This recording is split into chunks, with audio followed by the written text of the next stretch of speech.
Donc voilà, jusqu'à présent, donc on a vu les différentes fonctions du manager et on a vu son évolution et on a vu son objectif. Donc maintenant, on va jeter un petit coup d'œil sur l'application et ce qu'on cherche à faire avec les équipes et comment on peut faire avec ces équipes. Alors déjà, on va voir deux grands styles de management. Et le premier de ces styles, en fait, c'est le style technique. D'accord. Alors, le style technique a des avantages et des inconvénients, et on va un peu voir les écarts qu'il y a entre les deux. Alors, d'abord les avantages. Donc, le style technique, bah, il connaît bien le métier, et donc il est vite accepté par le personnel, et sa crédibilité est indispensable. Donc, ça, alors, sa crédibilité est indispensable dans le style technique, évidemment. Ça va. C'est ce qu'on voit le plus souvent, c'est ce qui est demandé le plus souvent, et notamment plus on descend comme ça dans la hiérarchie, donc plus les managers sont de niveau inférieur, donc sans avoir un aspect péjoratif, hein, mais donc la qualification est beaucoup plus technique.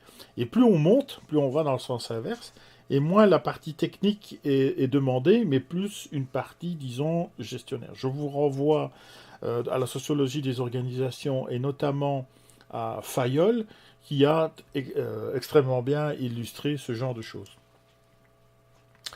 Alors, l'avantage de ce style, c'est qu'il peut résoudre des problèmes techniques et sans l'aide de personne. C'est-à-dire qu'il a normalement un haut degré de technicité et c'est un peu pour ça qu'on le met à cette place centrale, on va dire, sur la technique.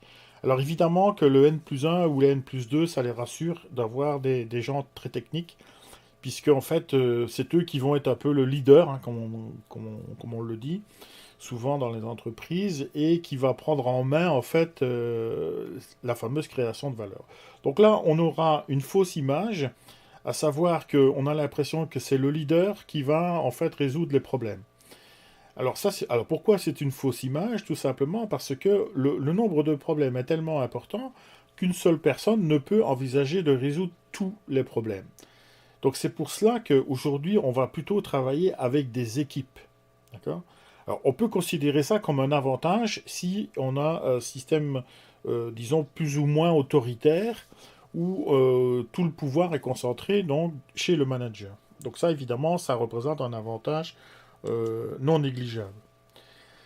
Alors, un autre avantage, évidemment, pour le recrutement, c'est qu'il est rapidement opérationnel. Donc, plus vous prenez quelqu'un qui est, bien évidemment, très technique, qui a de l'expérience, comme on dit, eh bien, évidemment, plus vite il est opérationnel dans l'entreprise. Alors, attention, ici, il y a un danger. C'est que des experts, donc des gens qui ont beaucoup de bouteilles, comme on dit, donc beaucoup d'expérience, eh bien, ils vont venir avec leur façon de travailler. Et quelquefois, on a des accros entre la culture qu'ils ont vécue auparavant, donc dans d'autres entreprises, et la culture de l'entreprise dans laquelle ils viennent s'incorporer. Et là, il peut y avoir évidemment des chocs et des malentendus évidemment entre l'équipe et le manager, voire avec même les autres managers. Alors ces choix techniques sont souvent judicieux en matière d'évolution. Alors certes, donc en général c'est un technicien passionné, donc il a envie d'avancer et donc il a des idées et il voudrait faire passer ses idées. Donc là c'est tout à fait louable et c'est effectivement un plus pour l'entreprise.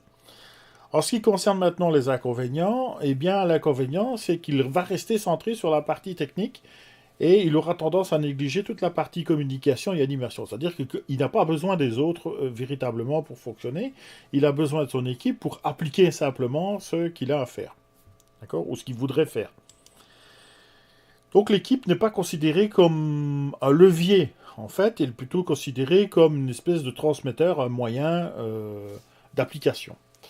Donc ne fait pas participer le personnel, a tendance à monopoliser les solutions aux problèmes. C'est-à-dire que comme il est très fort au niveau technique et qu'il a quand même un haut niveau d'expertise, évidemment, il a l'impression que son idée est sans doute la meilleure.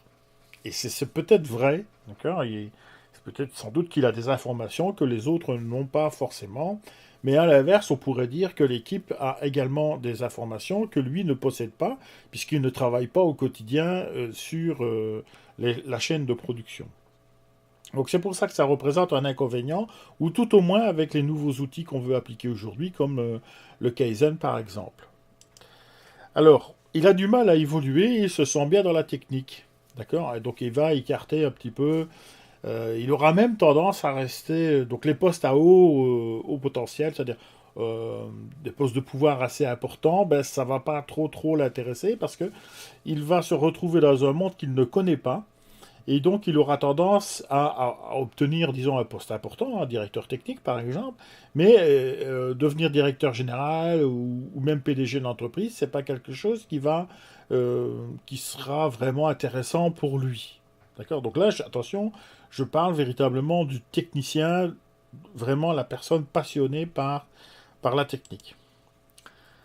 Alors, le manque d'intérêt à la communication donne une mauvaise maîtrise de la formulation et provoque des rapports complexes avec les non-techniciens. Donc, on a vu tout à l'heure avec sa propre équipe, mais là, on va plutôt parler sur les autres services, donc le management ou la communication plutôt transversale. Et donc, parce qu'il va rester dans son domaine technique, tant qu'il est dans son domaine technique, il maîtrise, il sait communiquer parce qu'il a un vocabulaire adapté. Mais dès qu'on va sortir de ce champ-là, il va être un petit peu perdu et il aura du mal à faire passer ses propres messages puisque lui, il sera toujours basé sur cette technique.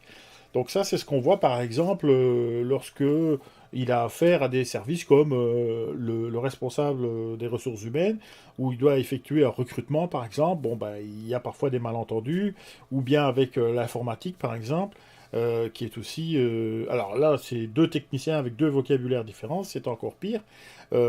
Mais ou avec le comptable, par exemple, ou le contrôleur de gestion, il peut y avoir des malentendus ou des incompréhensions sur les objectifs de ce qu'il a à manager. Donc voilà pour le style technique. Et on va passer donc après au style communicant, qui est un autre style de management qui est, on va pas dire l'opposé, mais qui est quand même très différent de ce qu'on vient de voir.